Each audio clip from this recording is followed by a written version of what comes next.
Pengakuan Ana, kekasih Alvin yang terkubur 3 meter, kondisi mengenaskan.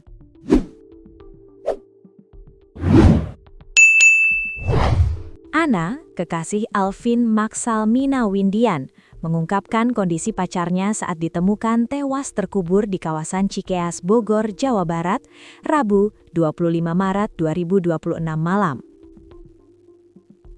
Alvin sempat dilaporkan menghilang sejak 11 Maret 2026 pada pukul 3 pagi. Korban dilaporkan hilang oleh keluarganya ke Polres Metro Jakarta Timur, Rabu, 11 Maret 2026. Jasad Alvin ditemukan dalam kondisi dibalut kain sarung serta kain kafan.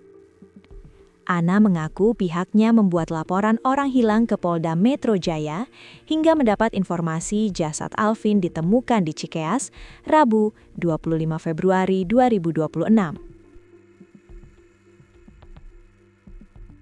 Tapi kondisinya mengenaskan dan sudah meninggal dunia, makanya sekarang kita urus semua proses pemakaman juga, kata Ana saat ditemui di RS Polri, Rabu 25 Februari 2026, dikutip dari Kompas TV. Namun Ana mengaku belum mendapat informasi terkait penyebab kematian Alvin.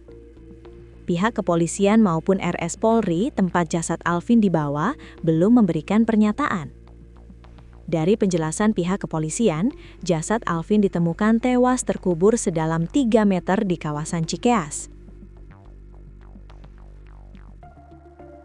Jenazah Alvin ditemukan oleh Resmo Polda Metro Jaya dan jasadnya telah diserahkan ke RS Polri.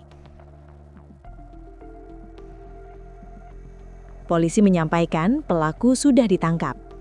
Namun, Kasat Reskrim Polres Metro Jakarta Timur, AKBP Diki Vertovan, meminta agar lebih detail perkara ini, termasuk pelakunya, ditanyakan ke Polda Metro Jaya. Iya, informasi seperti itu, laporan orang hilang. Iya, perkara tersebut ditangani Resmo Polda. Pelaku sudah ada yang diamankan ya, ujar Diki, Kamis. Sementara Kapolres Metro Jakarta Timur, Alfian Nurizal, mengatakan Polres Metro Jakarta Timur sebelumnya menerima laporan terkait dugaan penipuan dan penggelapan yang melibatkan Alvin. LP penipuan dan penggelapan yang dilaporkan ke Polres Metro Jakarta Timur tetap dilanjutkan dan ditangani oleh Unit Ranmor Polres Metro Jakarta Timur, ucap Alfian.